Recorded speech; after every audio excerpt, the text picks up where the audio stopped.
Ili uwe wa kwanza kupata taarifa zetu, subscribe Moka Media kisha bonyeza alama ya kengele kuruhusu notifications. Usisahau like, kushare na comment kwa ajili ya taarifa zaidi. Moka Media. Jeshi la polisi katika mkoa wa Mwanza linamsaka kijana mmoja anayefahamika kwa jina la Kulwa Mashiba Medad. Huyu ni kijana mtoto mwenye umri wa miaka 14, mkazi wa kijiji cha Bugatu, wilaya ya Magu. Huyu anatuhumiwa kwa mauaji ya pacha wake ambaye anaitwa Doto Mashiba Medad. Naye ana miaka 14 na ni mkazi wa kijiji hicho.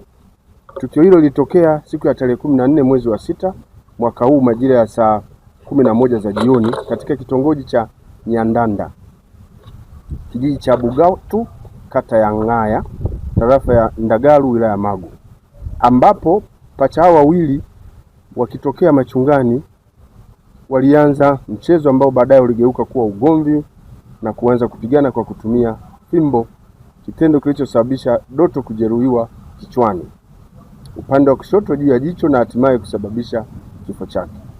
Jeshi la polisi linatoa wito kwa yote mwenye taarifa za mahali alipo mtuhumiwa huyo Kulwa Mashiba Medad kuzifikisha haraka katika kituo chochote cha polisi au kutoa taarifa kwa mamlaka nyingine za kiserikali ili aweze kukamatwa na kuchukuliwa hatua stahiki za kisheria.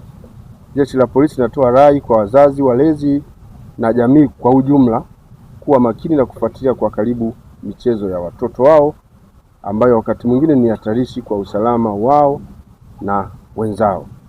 Michezo inayohusisha silaha za jadi au vitu hatarishi kama fimbo na mawe inapaswa kupigwa marufuku mara moja ili kuepusha madhara yanayoweza kujitokeza.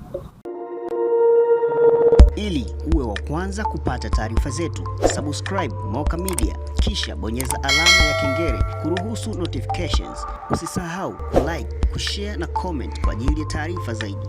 Moka Media.